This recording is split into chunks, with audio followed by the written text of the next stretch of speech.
Hello friends, स्वागत है आप सभी का ऑनलाइन एजुकेशन स्टेग में। तो फ्रेंड्स, आज की इस वीडियो में हम लोग संदर्भ कैसे लिखें 2023 बोर्ड परीक्षा में। क्योंकि दोस्तों, आपके जो बोर्ड एग्जाम में संदर्भ आता है वह 6 नंबर का पूछता है। वो कैसे, अब चलिए देख लेते हैं। यहाँ देखिए, 2022 का हिंदी का हमारे पास पेपर है दोस्तों। इसमें संदर्भ पूछा है कितने नंबर का? 6 नंबर का। यहाँ पर देखिए, जो गद्यांश से पहले पूछता है आपका 6। यहाँ देखिए, गद्यांश से पूछा है उपर्युक्त गद्यांश का संदर्भ लिखिए। कितने नंबर का? 2 मार्क्स का है। दो 3 नंबर का 3 प्रश्न है। यहाँ देखिए दोस्तों, अब देखिए 6 नंबर का रहता है, 2 नंबर का यहाँ से संदर्भ पूछता है। अब अगला संदर्भ कहाँ से पूछता है दोस्तों?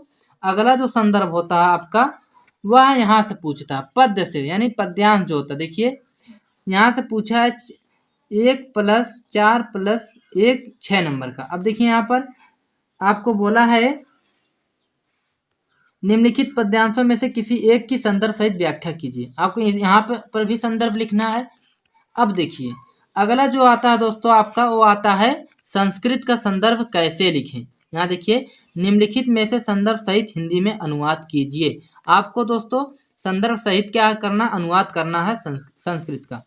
तो अब यहाँ संदर्भ लिख के हिंदी में अनुवाद करेंगे इस संस्कृत का, तो संदर्भ लिखना ही लिखना है। तो चलिए दोस्तों देख लेते हैं संदर्भ कैसे लिखेंगे। दोस्तों, अगर इस वीडियो को आप पूरा देख लेंगे तो आपको संदर्भ लिखने में कोई भी दिक्कत नहीं होगा।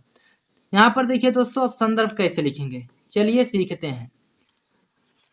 संदर्भ लिखने के लिए दोस्तों पहले गद्यांश का हम लोग संदर्भ लिखेंगे। किसका? गद्यांश का। तो पहले आप हेडिंग डालेंगे। किसका? संदर्भ। संदर्भ का हेडिंग डालिए यहाँ पर दोस्तों, संदर्भ। संदर्भ का हेडिंग डाल दिया दोस्तों। अब लिखेंगे, आपके पास दोस्तों 2 पेन होगा, एक काला एक नीला। क्योंकि दोस्तों मैंने यहाँ पर लाल का यूज किया, बट आप काला का प्रयोग करना बोर्ड एग्जाम में। काले पेन से आपको हेडिंग डालना है। अब देखिए दोस्तों, संदर्भ हो गया। अब लिखेंगे, गद्य का लिख रहे हैं दोस्तों संदर्भ। प्रस्तुत प्रस्तुत प्रस्तुत गद्यांश प्रस्तुत गद्यांश प्रस्तुत गद्यांश हमारी प्रस्तुत गद्यांश हमारी पाठ्यपुस्तक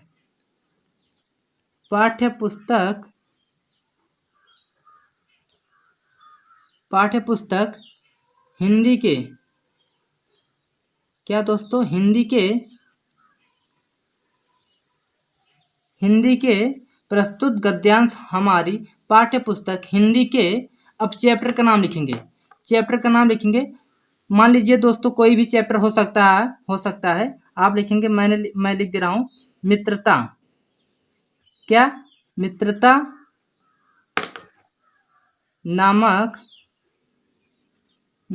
नामक शीर्षक से लिया गया है। अब दोस्तों देखिए, यहाँ पर जो मैंने मित्रता, मैंने इसको हाईलाइट कर दिया। क्योंकि दोस्तों जो चैप्टर का नाम है आप हाईलाइट करे रहेंगे तो एग्जामिनर जो होगा वह तुरंत पहचान जाएगा ये चैप्टर का नाम है। अब देखिए दोस्तों, आपने चैप्टर का नाम इसमें फिल कर दिया। अब लिखना होता है क्या इसमें? इसके, मान लीजिए गद्यांश है तो इसमें लेखक का मतलब लेखक कोई होंगे जो लिखे होंगे।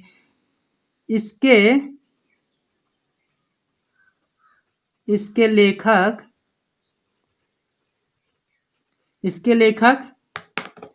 आचार्य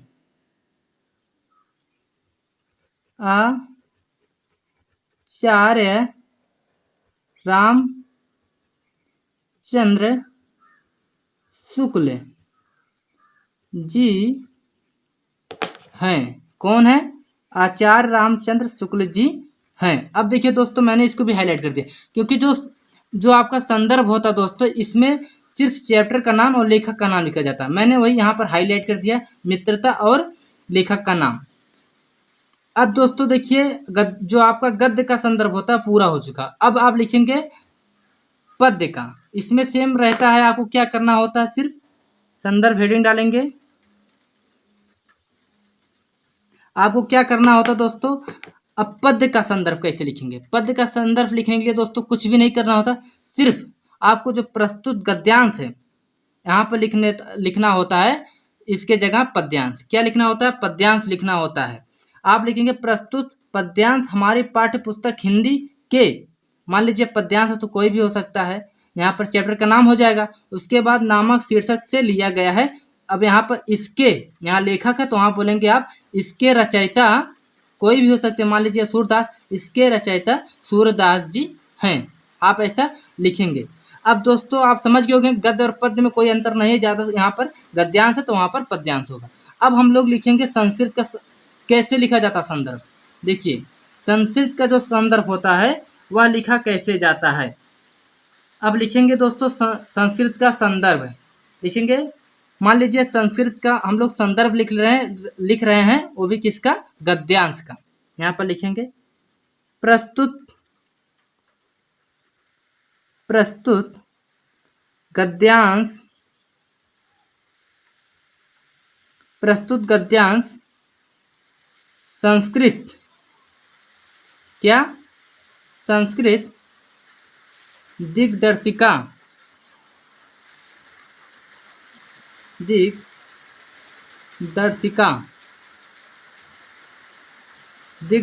के, मान लीजिए कोई भी चैप्टर हो सकता है, प्रस्तुत गद्यांश संस्कृत दिग्दर्शिका के भारतीय, क्या? भारतीय संस्कृति, क्या? भारतीय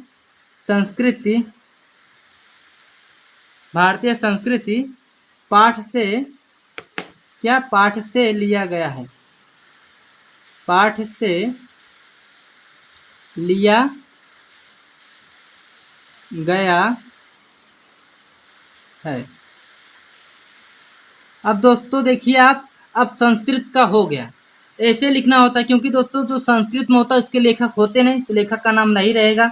जो प्रस्तुत गद्यांश संस्कृत दिग्दर्शिका के भारतीय संस्कृति पाठ से लिया गया है, समझ गए होंगे दोस्तों। इसमें सिर्फ चैप्टर का नाम ही लिखना रहता है संस्कृत के संदर्भ में। अगर मान लीजिए यही पद्यांश का आप संस्कृत में लिखते हैं तो सिर्फ यहाँ पर पद्यांश कर देते हैं और यहाँ पर चैप्टर का जो नाम रहेगा वो रहेगा ही। आप समझ गए होंगे दोस्तों, मैंने 2 संदर्भ लिखा है और आपको लगभग इसके प्रति मैंने गद्य का लिखा, आपको पद्य का जो संदर्भ होता मैंने समझा दिया। आप समझ गए होंगे कि दोस्तों आपको संदर्भ कैसे लिखना है। तो दोस्तों चलिए मैं एक और संदर्भ बता दे रहा हूँ पद्यांश का ही कैसे लिखा जाता है। यहाँ देखिए दोस्तों पद्यांश का मैं बता दे रहा हूँ। संदर्भ हेडिंग डालेंगे। अब देखिए पद्यांश का लिखेंगे तो यहाँ लिखेंगे प्रस्तुत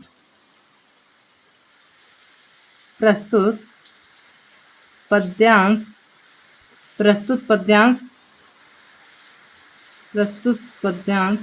हमारी पाठ्य पुस्तक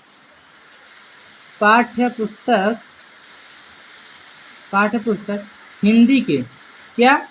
हिंदी के कोई भी चैप्टर का नाम हो सकता है दोस्तों। हिंदी के साथी, क्या दोस्तों? हिंदी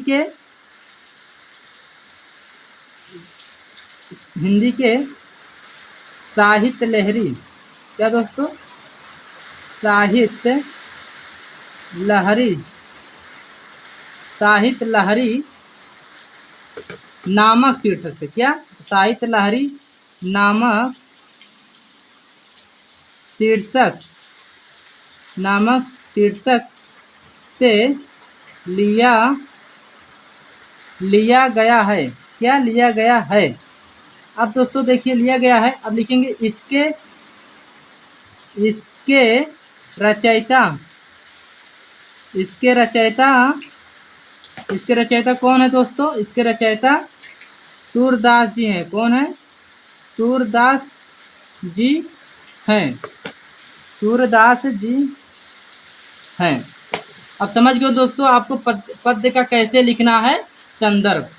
देखिए प्रस्तुत पद्यांश हमारी पाठ्य पुस्तक हिंदी के साहित्य लहरी नामक शीर्षक से लिया गया है, इसके रचयिता सूरदास जी हैं। इसी तरह दोस्तों आपको लिखना है संदर्भ आप समझ गए होंगे दोस्तों आपको संदर्भ कैसे लिखना है बोर्ड परीक्षा 2023 में। दोस्तों अगर इस चैनल पर आप नए हैं तो सब्सक्राइब करके बेल आइकन बटन को प्रेस कर लें ताकि आपको ऐसी नोटिफिकेशन मिलता रहे, क्योंकि दोस्तों इस चैनल पर सभी विषय का तैयारी कराया जा रहा है। मिलता हूँ नेक्स्ट वीडियो में, तब तक के लिए जय हिंद, वंदे मातरम।